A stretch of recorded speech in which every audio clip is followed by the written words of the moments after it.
Seater নিচে বইলেই খালি ঘুমায়। এখন তো আর কোনো পেশেন্টও নাই, একটু ঘুমাই যায়গা। ও ম্যাডাম, ম্যাডাম আমার এই এক্সরেটা দেখে একটু পড় না, কি প্রবলেম হইছে আমার দেখি। আসলে আমি পড়াশোনা করছি না তো, এলাকা বুঝি না। ও বুঝলাম বুঝলাম। কি বুঝছেন? আপনার ব্রেনের একটা তার ছিঁড়া। ব্রেনের তার ছিঁড়া মানে আপনি কি কইতেছেন? এনো ব্রেন কই থেকে আইলো? এটা আমার শরীরের এক্সরে রিপোর্ট, ব্রেনের সিটি স্ক্যান না। এক্সরে বুঝলা গেছি গা। হ্যাঁ আমি ভুললেই গেছি গা, ব্রেনে তো এক্সরে হয় না, সিটি স্ক্যান হয়। আসলে খুব স্ট্রেসে থাকি তো, এলিগা আর কি। আচ্ছা দেন এটা গিয়ে ব্রেনের সিটি স্ক্যান করান আপনার। এত টাকার ঘুষ খাওয়ায়া ফাইনালি একটা সরকারি হাসপাতালে ডাক্তার হইতে পারলাম, কিন্তু তাও কোনো লাভ নাই। সারাটাক্ষণ খালি পেশেন্ট পেশেন্ট আর পেশেন্ট, একটু রেস্ট নাই। ম্যাডাম আইতাম নি গো।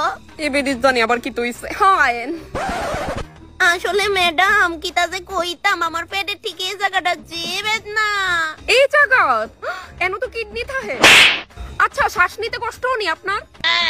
বেডি আমার দিকে এমনি চাই রইছে কি লেগা, কিছু ভুল কইছি না কিতা? আচ্ছা সারেন, এই নেন বেদনার বড়ি। কিন্তু আমার তো পেট বেদনা এনে, আর এটা তো মাথা বেদনার বড়ি, আমি আগে খাইছিলাম। আরে ধরেন তো এই ট্যাবলেট আপনার পেট ফুটকি হগল বেদনাই সাইরা দিব, তাও জীবনের লিগা। মাথা বেদনা পেট বেদনার বড়ি একই। আচ্ছা ঠিক আছে দেন।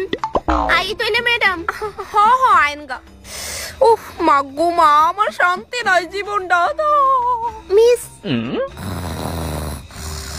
Miss Latika, miss Latika. Yes sir, yes sir. এখন কি ঘুমানোর সময়? সরি স্যার, চোখ লেগে গেছিল গা, একটু সময় লেগা। কইতেছি বেড নাম্বার 108 এর পেশেন্টটা কই? ও 108 এর পেশেন্ট, ওইটারে তো আমি সকালে পোস্টমর্টম করতে পাঠাই দিছিলাম।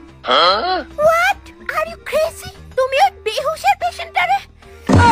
কি ওইটা বেহুশ ছিল আর আমি মনে করছি। বাবা আমি একদম ভালো আছি, আমি যাইগা। হ্যাঁ আরে আন্টি কই যাইতাছেন আপনি? আপনার শরীর এখন অনেকটা